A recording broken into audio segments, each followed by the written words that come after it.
Hi friends, welcome to Melanated Perspectives with your hosts Renita and Tara. Thank you for joining us today. We hope you come back often and add us to your weekly rotation.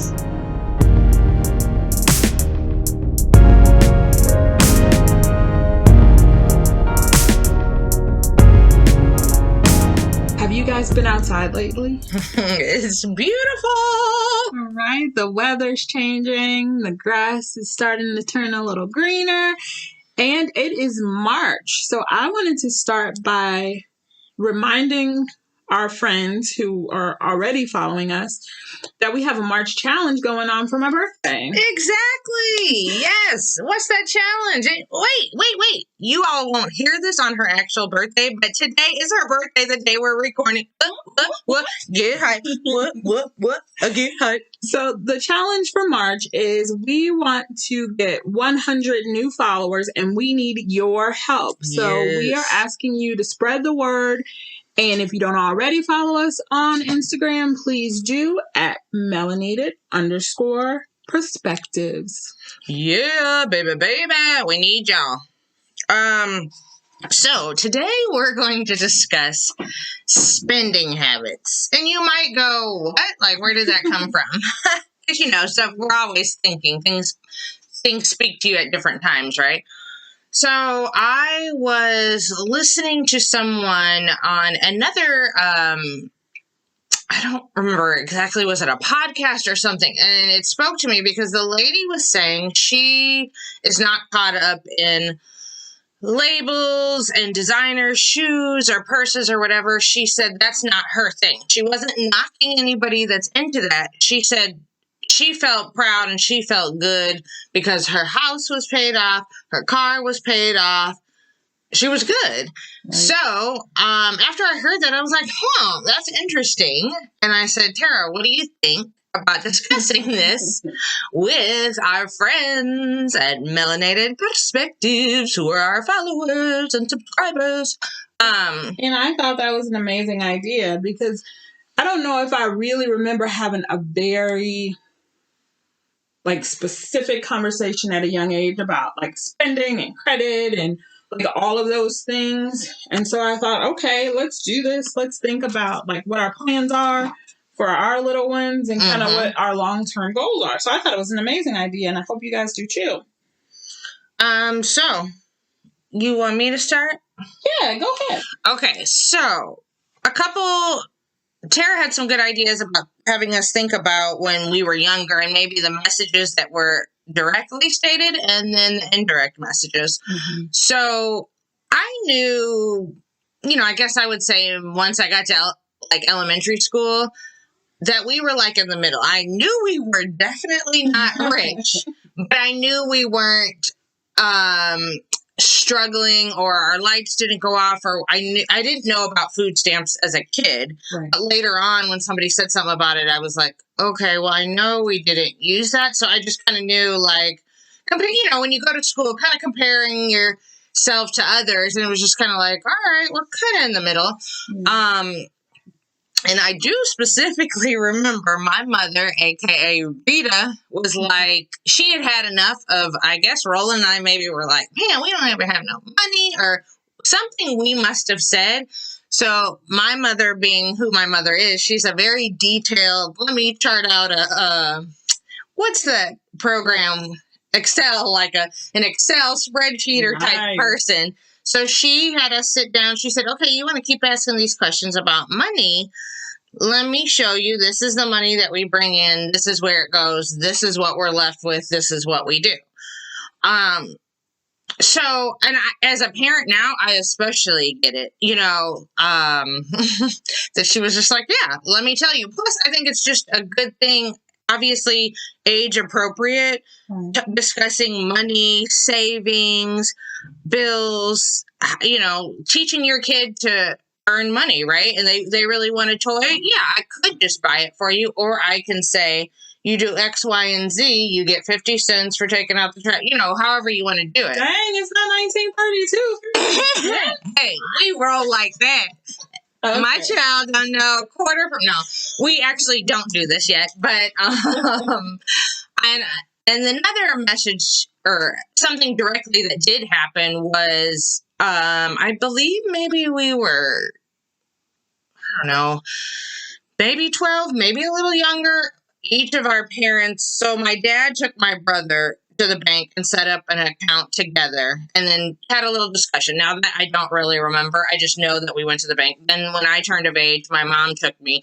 And so we were on an account together and she explained, you put your money in here and XYZ. So that kind of started, or that didn't kind of, that's how it went. Mm-hmm.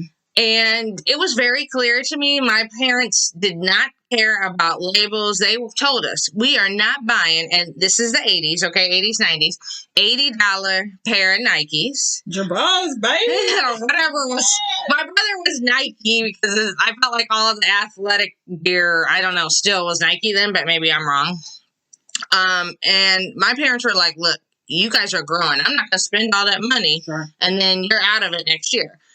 Okay, at the time it was like, all right. Like I heard them and we knew my parents didn't play about the money. That's what it was. So once Roland and I, that's my brother, got some dollars, man, when we got a job, baby, it was like, hold up, Galleria Mall, here we come. And we're about to, I remember getting my guest stuff, but I wanted to feel like some of the other kids. Yeah. But when I jump forward to now, I get that concept. I don't care about my kids' clothes come from a resale shop because you're growing out of things. I pay $2 for a shirt. You wash the things. There's nothing yucky about it. And to me, you're growing so much. So why do I need now? If there's something I really like, will I buy it outside of there? Of course. But yeah. So those are some of the early messages. What about you? While you were talking, I did remember like my mom talking about like credit and like how to keep your crap in order, basically. Okay. Like if you can't afford it, then maybe you're not getting it right now, right? And I think she got into a little bit of trouble, like credit trouble, like way back in the day. And so I do remember her like telling me those stories and kind of talking me through like how to manage spending, And so when I think about like the things that I wanted, so I lived with my mom, my aunt, and like after I was 9, my sister. So my mom was like your mom, like you're gonna grow out of it. It's gonna be nice, but it's not gonna be guests or right. or whatever. Right. It's not gonna be that. And my aunt Debbie, she was like, what do you want? Let's go. That aunt life, baby, hooked you up. And I have to say, for real, like even with my son now, like I'm kind of like okay with like the Walmart stuff. If you go to school and get it dirty or all messed up, like that's fine. And I remember that like from my mom too, like kids would get like so upset and nervous, like when they were at school and they got like their clothes messed up. And I could not understand it because my mom was like, their clothes, we have a washer, sure. Like this is not the end of the world, right? Oh, that's interesting. Yeah. So for me, I'm let's hit up Walmart, Target if we're being fancy. But my aunt is still like, oh, let's get the Nautica, let's get the polo, and my son, he's like, oh, I have the boat shirt on, and he feels all special. But it is right. Oh, so yeah. So my aunt has been holding it down for quite some time. Okay, so let's see. Oh, okay. So let's talk about. I'm going to be very specific. Ooh. Okay. So we talked about our past, right? We talked about our childhood a little bit and how the messages we got, what we were told, what happened. I'm just curious, what are your personal feelings about brands and designer things? Like, how do you feel about those things? Are you into it? I think it's changed over some time, right? So I would say when I was younger-ish, well, that's not even true. So I got my job. So I don't know. Do you guys remember Nike Shocks? Yes. Every summer. Like you were on those Nike Shocks and I met you later. I bought a brand new pair. But that was like me and like this is my money and this is like the kind of thing that I want. But even then, like it was only that. And now, Wait, when did that start with the Nike shop? I don't remember what year it was. Was it just something you just really liked the shoe? Because it wasn't Nike Shocks, right? It was because I really like these shoes, or was it? Oh, are you saying did I like it because it was air quote Nike Shocks? Or did I like it because I like the shoe? Like they were just curious. It looked like I belonged on the moon. Right? Okay. Go ahead, astronaut life. Right? And now, I mean, I used to be into Kate Spade. Mm-hmm. You know, like I would get myself a nice bag every once in a while, but I don't feel like I don't know. I don't feel like I'm into the brands so much. There are certain things that I'm willing to spend money on, like yes, give us some examples, madame. We're not going to talk about my nutcrackers because that is so 5 years ago.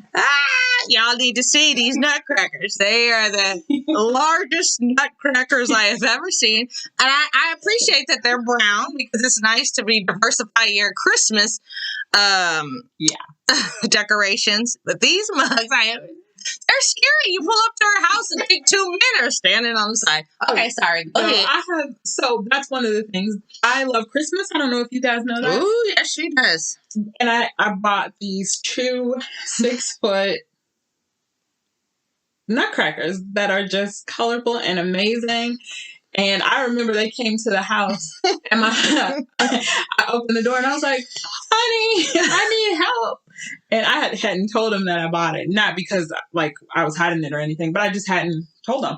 And he came to the door and he was like, what is that? Anyway, so I like some things. The nutcrackers were something that I really enjoyed and I wanted to buy.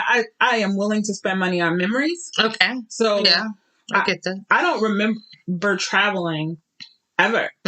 Right? So when I was college, my sister was 16, so I was 26. I was like, we're getting you out of town. So I like took her on our first trip. Like for me, like going on air quote adventures are really important to me. So I was like, I want that for my son. Okay. Or I mean, I didn't know it was a son at the time, but I want to make sure that every summer, like we're going somewhere and doing something. So I'm willing to spend money on like memories. Okay. What about you? I know you're not into the brand so much, but what? Well, wait, I do have a question. Follow up. Follow up, baby. Okay, going back to Kate Spade. Okay. Just to be clear, for you, it was you happened to like her designs, right? Were you just into her purse style? Because when I've known Tara for 15 years at least. Yeah. You never came across like check out my stuff and point to like the label. Oh yeah, no. So you're just dug her whole vibe or the style. I don't know because I don't know enough about. I mean, I know you like it, but I don't know enough about her or anything. Yeah, I don't. I was gonna say they held up well, but they didn't hold up better than some other things. You know? It's okay if you don't have an answer. I was just curious. Have an answer. I don't feel like it was like, hey, everybody, look at my Kate Spade bag. Yeah. I don't have an answer to it. I think I just liked it. Okay, so before I answer your question, I do want to say one other thing. She's gonna tell my story, y'all. But go ahead. No, I want to know because I think this is an interesting piece that this is what triggered when I listened to this woman speak. I want to know, was there ever a time where you kind of felt like to fit in or to feel cool or to feel down, whatever the word you want to use? Because maybe not. I mean, I think there are people who are our age who do deal with this and feel this. That's not our challenge, but I'm just saying, like, did you when you were younger? Because I think it's harder high school. You know, if you don't have, I remember the time I had the buddies in middle school and got laughed at and talked about. So I'm just asking, do you remember it? Yeah, I do remember that. But like I said, like I had Debbie. And so I had some things. Of those. Like I didn't have all the stuff. Yeah. But I had enough stuff that I could spread it out over the course of a week. Okay, dang, Debbie, where were you at when I needed it? You were on the south side doing your thing. True. South City. Okay, now. Okay, so remind me, where am I supposed to be? What am I supposed to be answering right now? So I know just from knowing you, that Yes. the label thing is not a big thing for you. But what are you like willing to spend? Right. Okay. So I'm with you. I did grow up that. Okay. So to kind of backtrack a little bit, that was a big thing in my household, was to set money aside for vacation. Mhm. So we would hear my parents having this conversation about, oh, I put this money in the blah, blah, blah for the vacation, and I did this. I would hear them like, talking about the transferring between different The accounts. negotiation. And then it became like, where are we going to go for vacation? And that was a big thing that my parents said, every year we're going to take you on a vacation. Now, that didn't mean every year was Disney World. One year was Disney World. Sometimes it might be something that was only a few hours away and maybe could be considered smaller, but it was still somewhere where you're leaving and going and trying something new or going. Yeah, I feel like you got a question. I do have a Y'all question. can't see her. I have my question face on. So I know your parents were big about this. How did you guys feel about this as a kid? Like, did you feel like, oh, we're being pulled away from our friends when it was those smaller trips? Like, I can imagine the Disney trip. Yeah, that's always exciting, right? No, I think because it was such a norm. Like we have pictures. Like I went to Sanibel, which is in Sanibel Island, which is in Florida, which was actually a timeshare way back like 60s, before it was like a thing to do. My grandparents got it, so it's been in our family. So as a 2-year-old, I have pictures of me being down there. So I think it was just like a normal thing. We only knew vacation to be in the summer. Right. And then, when I got older and met people who had different kind of money, they went on a vacation at Christmas time on their spring break. And I was like, huh? Like, we only do it when it's hot outside and my dad has extra time off work, and my mom's schedule was very different, so she could, do things like that. So yeah, we loved it. And I just feel like that is, like you're saying, is now an important value to me and something I want for my family and for my son to experience all that he can. And I feel like that's on me until you're old enough to do it on your own. So yes, I am about the experience life and paying, and I love to eat, so I'm willing to drop some dollars for some food. That's a deal for me. I will say, like, okay, I grew up with a lot of coupons and getting things on sale. Like my mom, I don't think the woman paid full price for, I don't know if she ever did. That's the kind of life I'm talking about. Right. So that's my thing. So when you brought up Nike Shocks, it's funny because I remember after I graduated from college, I worked at my college, right? And then I liked these Nike Shocks that were red and white. Okay. But, when they first come out, like, nothing's on sale, right? $119. Right. So it was weird because I knew I could actually afford those. I just wasn't used to dropping full price money, but I really wanted them. So I went ahead and got them. But I mean, they were my babies. I was like, I got these, but I said to people, I've never paid full price that I know about for a shoe. So it was really crazy. Okay. I'm getting all a fluster. So was that the first time that you like splurged on something, or what was the time where you spent like big money and you were like, that probably, that probably was, which to some people, I know 100 something is a drop in the bucket, right? Well, but you need to send that over here. Go ahead. Right. But I remember, I don't think I always waited for a sale once I got a job in high school, because I would see like the guest clothes or just a couple outfits at the mall. And I think I got almost like that antsy thing. Like, I've been working, I have this money. I mean, I didn't have a car then, so I wasn't paying for really anything. So it was like this money was pretty much my money. I mean, if I wanted to go do stuff, my parents didn't pay for it. I paid for it. But I'm saying, like, I didn't drive a car, so I didn't have insurance. And I paid for the gas at my parents when I used their car. So probably then, or some little outfit in high school. What else am I willing? Okay, so food, I love to eat. I love to go out to eat because I cook because it's a necessity. It's not my thing to do. So I think that the idea is more so it's typically food that I'm not really good at cooking. And I want to just chill and somebody does all the work and brings the food and I'm chilling. That's where I would. And then that's a good question though, because besides that, where do well, if you all heard, since our second season, our first episode was about my natural journey. So typically the products that I use do cost a little bit more, but I'm willing to, because if you all listen to that one, it's more like a health-based thing. So you just made me think about this story. Oh, I like stories. Don't I know it? So my husband and I don't know if we were married at the time. I don't know if we were married at the time, but we went to Chicago and we were on the mile.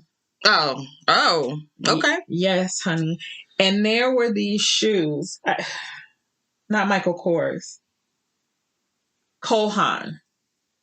They were orange strappy sandals with like a wooden heel. Okay. And I think we were there maybe a weekend. And I saw them the first day and I was like, oh my God. Look at these shoes. They're amazing. They are $70. It's not even a whole shoe. It's a sandal. It's not a whole shoe. I never heard somebody say that. It's not a whole shoe. I can't even get all the weather. So I left it there, and then I was thinking about it and like talking to him about it, and he's like, "What? Like I've seen you spend money on like you said, like food. You know, if you want that, wouldn't eat something for 2 days, then you could get this." So they were like $70 sandals, and I bought them. What? And I didn't wear them for a while because really I did not want to jack these shoes up. Yeah. So that was before I got into my, I work every day. Yeah. And I should be able to spend a little bit on That is myself. something, ever since I have met Tara, that's like her thing. She used to say, like, if you all are just joining us, we were roommates. I say we're roommates now. We do not live in the same household. And she used to, like, when I would kind of go back and forth about getting something, she'd be like, you work every day. You know, and I just like, okay, you know, because it was like, should I not? So yeah, I just said he betted me. That's her mama. Yeah, she would say that. She's like, she said that. Yeah, I go to work every day. I should be able to have like something nice, you know. So yeah, you want a carton of ice cream, right? Right, because that's about all. When we were roommates, and we are not kidding. Okay, that money was strapped so tight. I mean, tight. Okay, I got us all off subject with my. No, I have a question now. What do you think? I feel this is where I probably come across a little judgmental. Oh. Because I do struggle with people who are like, look at my Gucci, look at whatever. I in my mind, I'm like, okay, there's nothing wrong with buying that. But then the other part of me goes, are you doing this for other people because you want to stunt or be like, look at this? Or do you genuinely happen to like Gucci belts and whatever? And I know that that's where I have, what's the right word? A little like, who are you doing this? Is it for yourself? You really, because then, you know, okay, this is social media world right now. And we're on our podcast, you know, when we represent on Instagram, and that's my preferred, but you know, there's Facebook and Snapchat and all these other things, right? And so sometimes it feels like people post and they want to be like, acting like they're not trying to focus on those sunglasses or whatever. I don't even know half the brands because I don't. Well, I almost said Ray-Ban. Sure that's not right. I don't know what they're into now, but we are all in a mug. Don't even know what goes on. Balenciagos or whatever it's called. I only hear stuff, honestly, because music says some stuff and I'm like, oh, that must be a brand. But like, what? Well, why does that bother you? Like, why do you care? I get it if you were like your friends or something and you were like, dude, just like hush. Like, I don't care that you're rocking that. But why not scroll past it? No, that's a fair. I definitely scroll past. That's a fair question. I think it comes back to, and this is where I can probably be judgmental, is authenticity and being honest and real. And sometimes I feel like people hide behind their stuff because they're not happy. And okay, you know, we all know, right? I think it's a well-known thing now. Often what people do, you know, people try to fill their life with sex, drugs, alcohol, stuff, money. It's like always looking for something better. And I think for me, better it has nothing to do with any kind of materials. Yeah. So, like I said, I'm owning to all the world listening that might seem judgmental, and I might have to look at that a little bit more. It's just kind of like I get the kind of you face, like I don't really care about this. Yeah. Because in my mind, I feel like you're just real surface. Like, oh, like if that's what's important, I like people, and I think people should like you for who you are. Like whether you rep. What's another thing? Girl, I don't know these things. Whatever. Whether you have that or what does that say and what does that do? Like at night, do you go to bed like feeling better because you have that? Maybe. And I'm all about people. If that's what your treat yourself is, okay.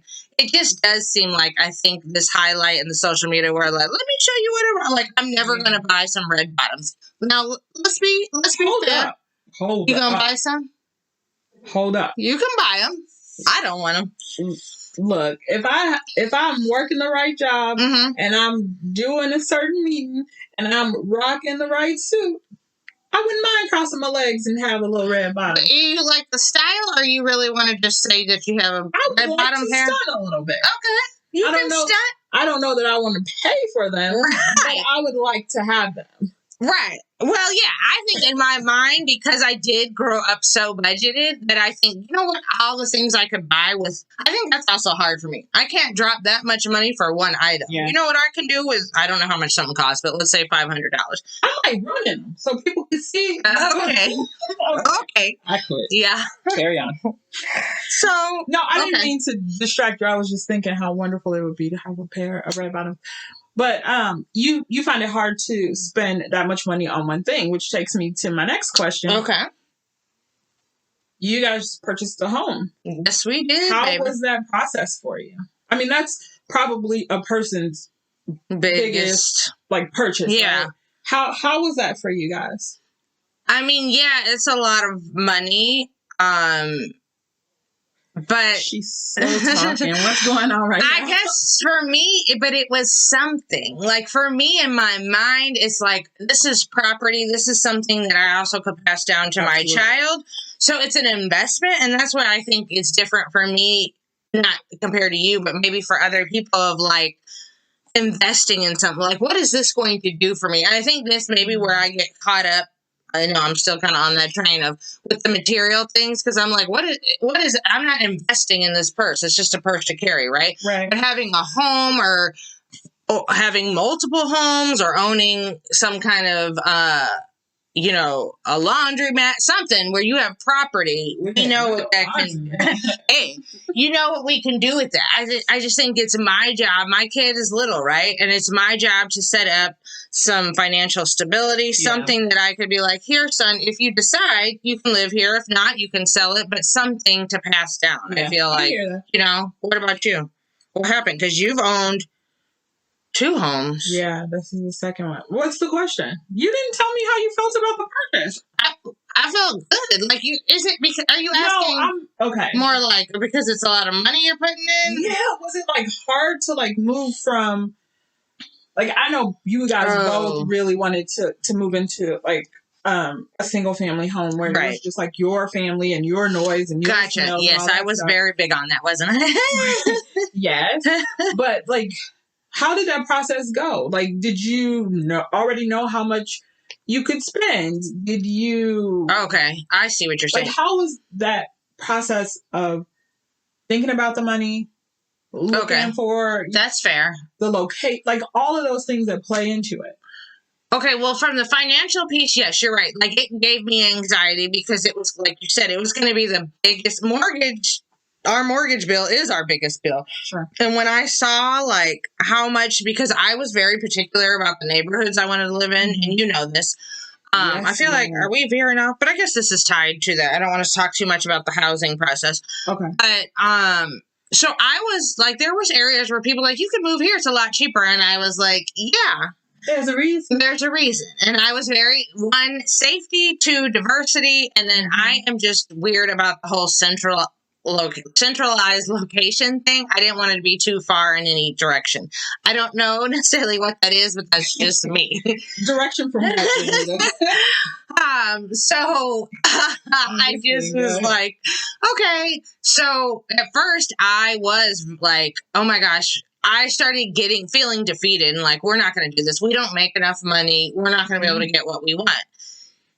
And thank goodness, and I've told my husband numerous times, thank you for him, because this going to be 3 years in April that we have lived there, which seems so fast. Yeah. Wow. That thankful, he kept going. He was persistent. He was like, we can figure this out. Because he kept saying, I know all these people who make either the same amount or less than us, and they have homes. Like, we can do this. Okay. And I just kept thinking, we can't find it in our neighborhood and where we want to stay. I don't want to just stay wherever and then not like my neighborhood or feel unsafe or whatever. So once that happened and I saw that it was going in the right direction, I was like, oh my gosh. And to be grateful and honest and fair, my parents were able to help us with some of the money. No, it was a gift, I should say, because it's not like we have to pay them back. It was a gift because they had experienced a gift in their life, and they said, okay, this is something we would like to do, so to make sure you all can get a home, because we know that's a big deal, and we want that for our grandson, too. Right. So, yeah. I love that. Okay. What about you? What about this? Because you've done this twice now. Was there anything different? Was it as whatever? Did you have the same feelings? Describe it. Is it overwhelming? Was it? So the first time, it's all new, right? Yeah. So there was anxiety and concern. And then I ended up, I think most first time homeowners do end up with PMI. What's that? Mortgage insurance. I don't know what it is. Yeah, I don't remember what it is. But it made my mortgage like $300 more than it would have been. And that's something that I sat with for like 5 years. I was like, I'm not doing this. You did talk about that. Like, she was not feeling this. You better bring that mortgage back down. Right. I could buy a third. No, I'm not crazy, but no. So it was really important for me, for this home, to make sure that we have the 20% to put up as our down payment, so that we didn't have to do that. So that was the only thing that I was concerned about, was like hustling and saving to make sure we had that, and made sure that we got enough out of our first home in order to be able to do that. So that was the PMI. But that PMI, she want to kick that PMI down the road. True. Okay, what else? Did you and your husband talk about finances before you got married? Yeah, I mean, yes, I'm trying. When we said we were going to talk about this, I was trying to think, like, I can't remember specifics about that conversation, but what I will notice between Spencer and I is that we're both we live within our means type people. We're both not really hooked. I mean, my husband does love some TVs. But honestly, this is true. He does. And they are huge. And you're like, you spent what on a TV? But I feel like he's a big purchase. It's like, you know how people spend money here, spend money here. It's like he just puts it all in one and is like, I'm going to drop this big bill for this TV. Right. But then, to be honest, a TV will last you, if you're taking, unless you just, I don't know, drop the mug, right? It'll last for a long time. True. Unless you just are an upgrader person. Is that a word? Upgrader? We just made it. Okay.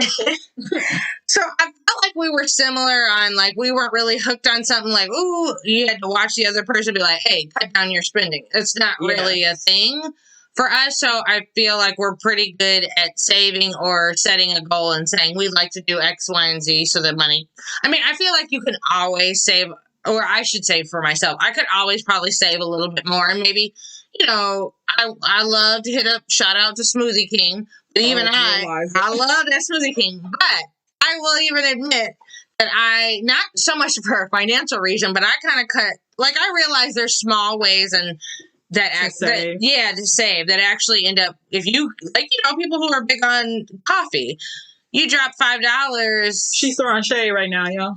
But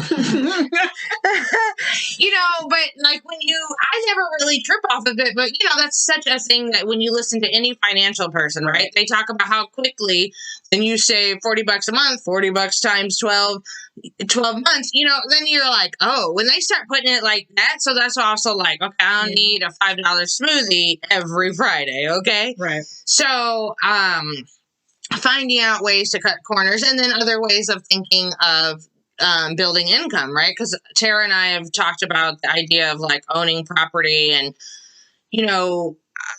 just thinking like, I need some money to work for me. And I mean, I'm doing work, but not going there every day, right? Like if I had a house that I could rent out, then I can use that money to go on and pay this mortgage, So I know right now I would say if I had to say to people like a goal for me and my family right now is figuring out other ways, like the potential of buying property and some other ways to make some money to increase that. So, okay. Are you and your husband similar? Are you spenders, savers, live beyond your means, within your means, below your means? What would you say? Did you all have conversation about finances?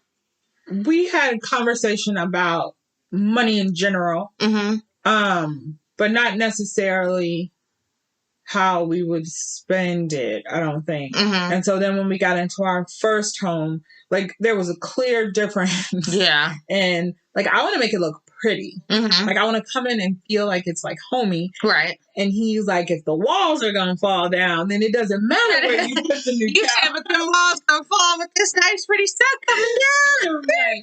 So, and even in this house, like the first house we had was newer. It was like 7 years old when we bought it. Oh yeah, I forgot that it was. And then this one is like super old, but that whole established neighborhood kind of thing. And so it's got a lot more issues. And I see him like trying to work out like how to get certain things done so that we can take care of like the problems. And really, I want to plant some. You just want to plant some flowers. Just making sure your foundation and your structure is good so nothing collapse on you. Right. And that's why the Lord sent him to me. That's right. Opposites handle different strengths and different. True. Okay. So, yeah. So do we have any takeaways from this episode? Anything that we would, I don't know, pass to anybody? Wait, I have one more question. Sure. And I don't know if I'm the person to be offering some takeaways, but I'm going to think about it. Shoot, you should. You've had 2 homes. I actually think you would be. And then I have another thing that I could say, but go ahead. Okay. I don't know what's happening, friends. What are you talking to your son about? Like as far as money? Yeah. Are you having a conversation? To be honest, okay, so he's 4. We haven't. He has an account and we put money in there, and anytime somebody, I feel like the folks love, if they don't get him a gift, they love to send a little money and a Valentine's card or whatever. So we're like, Bud, we have said, Bud, this is going to go in your account. You have a bank account in there that's just yours with mommy and daddy. And I've said, next time we go to the ATM, we can put, like if his money isn't in there yet, you can do it. But it hasn't been other than, he asked like, why you got to go to work? And this week's like, you want these toys and this food in this house, mommy? That's mommy and daddy's job. Just like your job is to go to school and listen and have fun and whatever. Yeah. Right. But your son is a little older, so you might have actually been able to have more.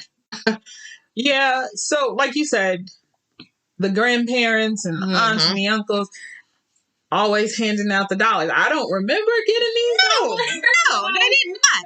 Those dollars stayed with them, and they looked at us like, take this quarter if you like. Shake the change. Anyway, so I talked to him about you have to save half, and I don't know where I got this half part from. It might have been my mom, but I'm like, you have $100. You have to save half. How much is that? And he'll tell me how much that is. And his little bank account, you can go online and move it from. There's like jars, so you can move it from like fun. Saving, spending. Well, Bank of America, you need to step it up because you don't have fun jars on your online account. Yeah, so I think it's fun, but I also think he has no sense of money. Yeah, he has a little Lego wallet, and it was stacked full of cash. He had like $120. And that was like the Hey. half, right? You got more than I have in my wallet right now, and I am not kidding. I don't care around. No, and Wow.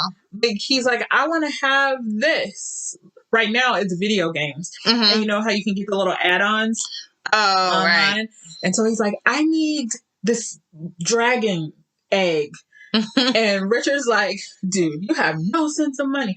He's like, do you know what you can get with $9.99? And he's like, yeah, this dragon egg. And why you holding up this process? I know I got some dollars. And he'll run in there and get his little wallet. I don't know. He has no sense of money like that yet. Yeah. And I don't know. So Yeah. we have a little work to do, but I know he's saving. Mm-hmm. We're saving for college. Right. And he gets a chance to like look at it and move his little money around so he feels some sense of like that's really cool. I'm glad authority over it or something. Anyway, okay, so do you have a message? I know. Message. What would I say? Okay, I have a message.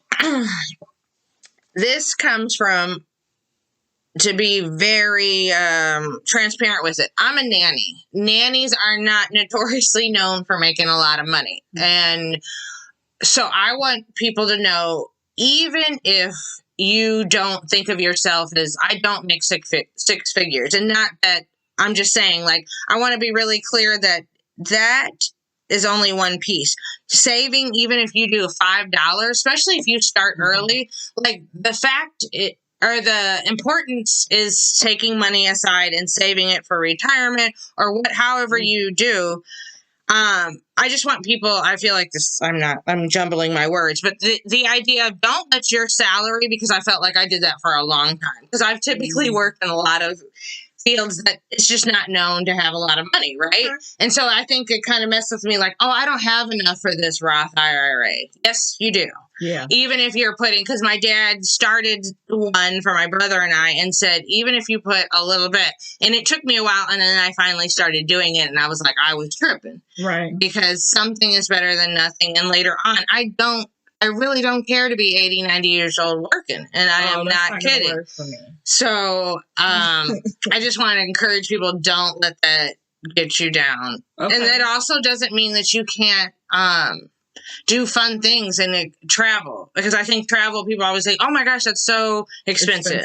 If you set some money aside, and even if you set a goal of like, okay, if you typically are a person that wants to go and get your lunch from Panera, and you say, okay, well, for this many months, I'm not, and I'm going to put that money towards the vacation. I just feel like, don't think these things are impossible. Everyday, regular working people, it's not super rich people who only have, are able to go on vacation or able to have a nice home. And I just want people to know that. I think that's important. I agree with you. And if you guys have like a credit union account, they have like vacation clubs where you put a little bit of money in and then you don't get it out until like June or July or something. So you can like gradually save up for your vacation and like have it come directly out of your check. Yeah. So that you don't miss it. That's right. You don't even notice, baby. All right. It's been real. Thanks for listening, and we'll see you next time.